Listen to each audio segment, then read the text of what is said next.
कहानी की शुरुआत में आरिफ और उसकी वाइफ सीको को दिखाया जाता है, जिनकी इस्तांबुल में एक कारपेट शॉप है, जहां वो दोनों बड़ी मेहनत से काम करते हैं। एक दिन आरिफ का पुराना दोस्त लॉगर अपने असिस्टेंट के साथ उनकी शॉप पर आता है और उसे बताता है कि उसने पास ही एक जगह में एक अजीबोगरीब चीज देखी है, जिसे दिखाने के लिए वो लोग आरिफ को अपने साथ ले जाते हैं। वहाँ जाकर आरिफ को पता चलता है कि ये सिर्फ लॉगर की एक चाल थी, जो उसने उसकी वाइफ सीको को पाने के लिए चली थी, क्योंकि लॉगर सीको को बहुत चाहता था। अब इससे पहले कि आरिफ वहाँ कुछ कर पाता, वो लोग उसे पकड़कर बांध देते हैं और जिस चीज के बारे में उन्होंने उसे बताया था, असल में वो एक टाइम मशीन थी। लॉगर एक एडवांस टेक्नोलॉजी के जरिए खुद को हूबहू आरिफ के जैसा बना लेता है और आरिफ को कहता है कि वो सीको से इस नए रूप में मिलेगा, जिससे सीको उसे आरिफ ही समझेगी। ये सुनकर उसे रोकने के लिए आरिफ गुस्से से चिल्लाता है, पर तभी लॉगर का असिस्टेंट टाइम मशीन को एक्टिवेट करके उसे 10 लाख साल पीछे भेज देता है। कुछ ही सेकंड्स के बाद आरिफ क्रेटेशियस पीरियड में पहुंच जाता है, जहां अभी तक डायनासोर्स मौजूद थे। वो डर के मारे यहाँ वहाँ भटकने लगता है कि अचानक उसकी मुलाकात कुछ एप्स यानी पुराने जमाने के लंगूरों से होती है, जो कि उस जमाने के हिसाब से नए थे।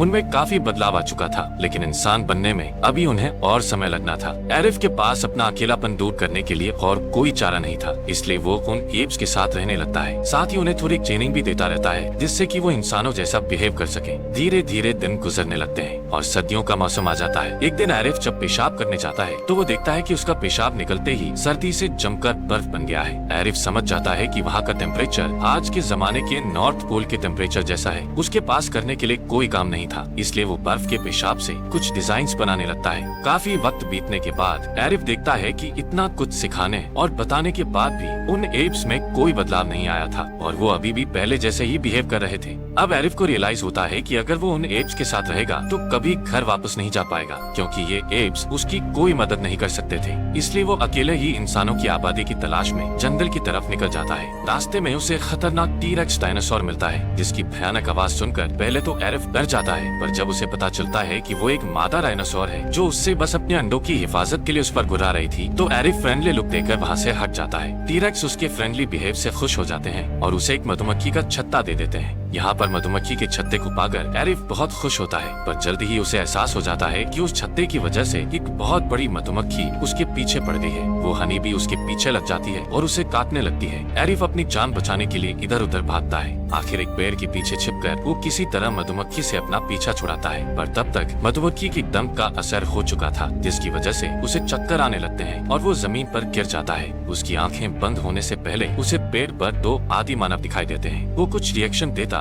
इससे पहले ही वो उसे अपने हथियार से बेहोश कर देते हैं। जब उसकी आंख खुलती है तो वो खुद को एक गुफा के अंदर पाता है, जहाँ ढेर सारे आदि मानव उसे घेरे हुए किसी मंत्र का जाप कर रहे थे। दरअसल आरिफ उनके लिए एक स्ट्रेंजर था, इसलिए वो सब उससे डरे हुए थे और उसे मारने की तैयारी कर रहे थे। आरिफ को उनकी भाषा आती थी, इसलिए वो उनके सरदार डेमी से कहता है कि वो फ्यूचर से आया हुआ एक आम इंसान है और वो उन्हें किसी तरह का कोई नुकसान नहीं पहुंचाएगा। उनकी बात अभी चल ही रही थी कि एक आदमी आकर खबर देता है कि एरोजेंस आए हैं। एरोजेंस एक अलग कबीला था, जिसका सरदार कारगा था। वो लोग काफी समय से डेमी के कबीले पर जुल्म करते आ रहे थे। एरोजेंस जब भी आते, डेमी के कबीले वालों को मारते पीटते और उनका खाना और औजार वगैरह लेकर चले जाते थे। इस बार कारगा डेमी के कबीले से 3 सबसे स्ट्रॉन्ग लोगों को किसी खास काम के लिए अपने साथ ले जाने के लिए आया था। बदकिस्मती से आरिफ भी उनमें से एक था। जब वो साथ चलने से इनकार करता है, तो कारगा उसे बेहोश करने वाले तीर से बेहोश करके अपने कबीले की तरफ चल पड़ता है। रास्ते में टेसो नाम के एक जंगली के सिर पर पत्थर से चोट लग जाती है और वो घोड़े से जमीन पर गिर जाता है, जिससे उसका दाहिना हाथ टूट जाता है और वो दर्द से कराहने लगता है। ये देखकर कारगा को लगता है कि वो मर गया है और वो लोग उसे दफनाने लगते हैं कि तभी आरिफ, जो कि होश में आ चुका था, उन्हें रोक देता है और कहता है कि टेसो मरा नहीं है, सिर्फ उसका हाथ टूटा हुआ है। ये कहकर वो उसके हाथ पर मरहम पट्टी करता है, जिससे टेसो को बेहतर फील होता है और वो आरिफ को अपनी जान बचाने के लिए थैंक्स कहता है। जब वो लोग गांव पहुंचते हैं तो आरिफ को पता चलता है कि वहाँ असल में कारगा के भतीजे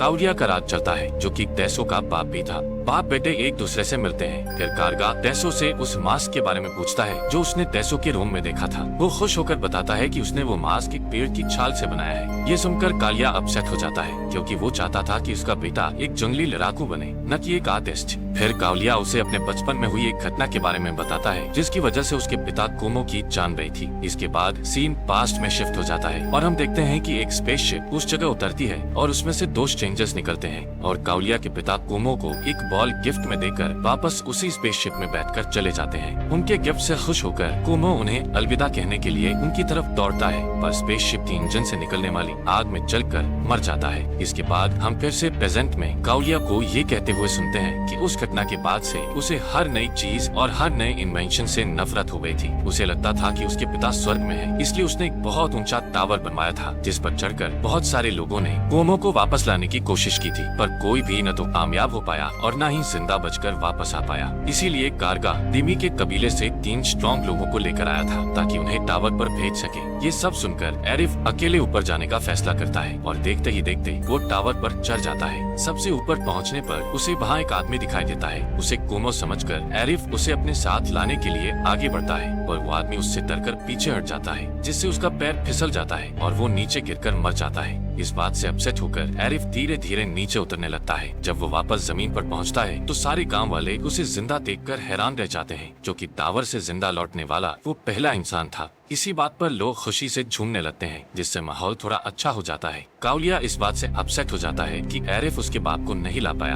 पर उसके एफर्ट्स को देखकर वो उसे माफ कर देता है। टेसो एरिफ की बहादुरी से इम्प्रेस होकर एक स्टोन पर उसका ड्राइंग बनाने लगता है। एरिफ उसकी कला की तारीफ करता है। तब टेसो उसे अपनी ड्राइंग्स का रेयर कलेक्शन दिखाता है, जिसमें दूसरे गांव की एक लड़की की तस्वीर भी थी, जिसका नाम मिमी था। टेसो उसे बताता है कि वो उस लड़की को चाहता है। उस तस्वीर को देखकर एरिफ को अपनी वाइफ सीको की याद आ जाती है और वो टेसो से रिक्वेस्ट करता है कि वो उसे अपने सारे औजार दे दे, जिसकी मदद से वो अपने टाइम में वापस जा सके। टेसो कहता है कि ये इम्पॉसिबल है, क्योंकि उसके पिता ने उन सारे औजारों को एक गुफा में बंद कर रखा है और सबको सख्ती से मना कर दिया है कि वो उसका इस्तेमाल न करे। पर एरिफ टेसो को मिमी से मिलाने का वादा करके उसे मना लेता है। उस रात वो दोनों टूल्स ढूंढने के लिए चुपके से गुफा के अंदर जाते हैं, पर बदकिस्मती से कारगा उन्हें देख लेता है और पकड़कर काउलिया के पास ले जाता है, जो अपने बेटे को चोरी करते हुए पकड़े जाने पर बहुत निराश होता है और उसे गांव से बेदखल कर देता है। इस बात से दुखी होकर टेसो एरिफ के साथ गांव छोड़कर चला जाता है। अगले सीन में हम देखते हैं कि वो दोनों एक जंगल से गुजर रहे होते हैं कि अचानक उन्हें मिमी और उसकी सहेलियां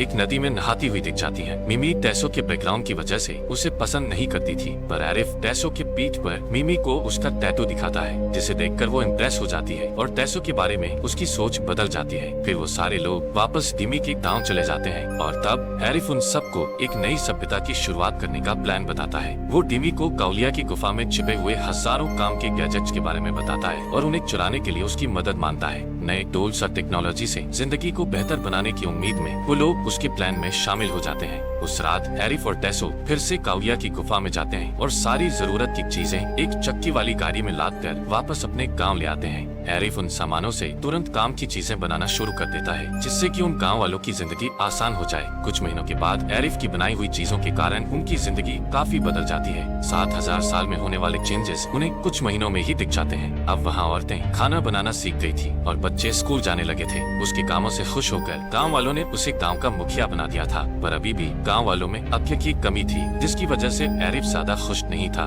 इस बीच काउलिया को पता चलता है कि गुफा की सारी चीजें एरिफ और टेसो ने चुरा ली थी। गुस्से में आकर वो अपने अंकल कारगा को उन्हें मारने के लिए भेजता है, पर जब कारगा गांव पहुंचता है तो वहां हुए उन सारे बदलाव को देखकर वो हैरान रह जाता है और उन लोगों से वो सारी चीजें उसे देने के लिए कहता है। एरिफ उसके लोगों के सामने उसकी नकल उतारता है और उसका मजाक उड़ाता है। इस बात से गुस्सा होकर कारगा अपनी सेना के साथ वापस आने और उससे बदला लेने का वादा करता है। एक दिन एरिफ टेसो, मिमी और दूसरे लोगों को साथ लेकर पास के जंगल में पिकनिक मनाने जाता है, पर जब वो लोग वापस लौटते हैं तो देखते हैं कि पूरा गांव तहस नहस हो चुका था। एरोजेंस लोग गांव की सारी चीजें अपने साथ ले गए थे। एरिफ इन झगड़ों से तंग आकर काउलिया के पास जाता है और उसके सामने एक सुझाव रखता है। वो कहता है कि 6 लोगों का एक फुटबॉल गेम खेला जाए, जिसमें अगर उसकी टीम जीतती है तो उनके गांव से चुराया हुआ सारा सामान काउलिया को उन्हें लौटाना पड़ेगा, और अगर उसकी टीम हारती है तो वो काउलिया के लिए इतना लंबा टावर बनाएगा जिससे वो अपने खोए हुए पिता को वापस ला सके। इसके लिए काउलिया तुरंत मान जाता है। तब इस बात का खुलासा होता है कि एरोजेंस अपने मरे हुए बाप कुमो की याद में काफी समय से बॉल गेम खेलते आ रहे हैं। कुमो का खास बॉल उनके लिए एक खजाने जैसा था, इसलिए काउलिया को एक टीम बनाने में कोई दिक्कत नहीं थी। वो अपनी टीम में 6 सबसे मजबूत, तगड़े और ताकतवर लोगों को चुनता है। दूसरी तरफ आरिफ भी अपनी टीम के लिए खिलाड़ियों का चुनाव करता है, पर बदकिस्मती से उसके लोगों ने कभी फुटबॉल खेलना तो दूर, फुटबॉल टीम जैसी किसी चीज का नाम भी नहीं सुना था। इसी बीच मिमी बताती है कि कुहारा नाम का एक पुराना एरोजन गोलकीपर उनके गांव में रहता है। वो फुटबॉल से रिटायर हो चुका था। उसने एक मैच में 8 गोल किए थे। आरिफ उसे खेलने के लिए मनाने की कोशिश करता है, पर वो खेलने से इनकार कर देता है। ये देखकर डिमी गोलकीपर बनने के लिए तैयार हो जाता है। आरिफ और टेसो फॉरवर्ड स्ट्राइकर्स बन जाते हैं और बाकी खिलाड़ी दूसरे गांव वालों को बना दिया जाता है। इसके साथ ही आरिफ और उसकी टीम सख्त ट्रेनिंग में जुट जाते हैं। मिमी और दूसरी औरतें टीम के लिए फुटबॉल जर्सी बनाती हैं। आरिफ और उसकी टीम प्रैक्टिस करते करते अच्छे से फुटबॉल खेलने लग जाते हैं। जल्दी ही वो खास दिन आ जाता है। सारे लोग जोश से भरे होते हैं, लेकिन बदकिस्मती से खेल की शुरुआत से ही एरोजेंस लोग उन पर भारी पड़ने लगते हैं। वो लोग बड़ी आसानी से अपने दुश्मन को पस्त करके 4 शानदार गोल कर लेते हैं। आरिफ की टीम का एक खिलाड़ी हाफ टाइम से थोड़ा पहले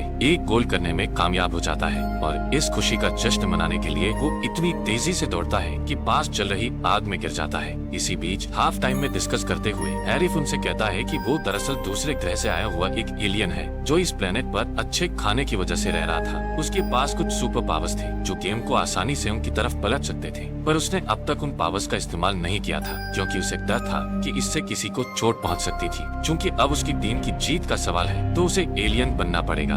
ये सच जानने के बाद भी गांव वाले उससे नाराज होने के बजाय उसे एनकरेज करना शुरू कर देते हैं ताकि वो गेम में अपना बेस्ट परफॉर्मेंस दे सके। जल्द ही सेकंड हाफ शुरू हो जाता है और आरिफ अपने गजब के फुर्तीलेपन और तेज नजर से अपनी टीम को लीड करते हुए 3 गोल कर देता है और इस तरह गेम 4-4 गोल की बराबरी पर पहुंच जाता है। गेम की गर्मा गर्मी में टेसो की लड़ाई एक एरोजन से हो जाती है, जिसके बदले में दोनों टीम पर पेनल्टी लग जाती है। डिमी टीम को पेनल्टी से बचा लेता है, पर उसके हाथ में चोट लगने से उसे अनफिट मानकर खेलने से रोक दिया जाता है। अब टीम में किसी गोलकीपर के ना होने से कुहारा सामने आकर गोलकीपर बन जाता है। वो एक दीवार की तरह अपनी तरफ आने वाली हर चीज को रोक देता है। आखिर के कुछ सेकंड्स बचते हैं तब आरिफ उछलकर एक खतरनाक शॉट मारता है जिससे बॉल सीधा गोल पोस्ट में पहुंच जाता है और इस गोल के साथ ही उसकी टीम जीत जाती है। पूरा गांव खुशी से झूम उठता है और काउरिया भी विरोधी टीम की जीत पर उनको बधाई देता है। वो उनसे कहता है कि वो उनसे किया हुआ अपना वादा पूरा करेगा और अब हमेशा के लिए उनके गांव से दूर रहेगा। इस शानदार जीत के बावजूद आरिफ उदास रहता है क्योंकि उसे लगता है कि लॉगर ने उसकी बीवी सीको को अपने कब्जे में कर लिया होगा, इसलिए वो हमेशा के लिए गांव को छोड़कर कहीं दूर चला जाना चाहता है। लेकिन निकलने से पहले वो टेसो को अपनी घड़ी और मिमी को अपनी एंगेजमेंट रिंग दे देता है। तभी अचानक वहाँ एक तेज रोशनी फैल जाती है और उसमें से सीको निकलती है।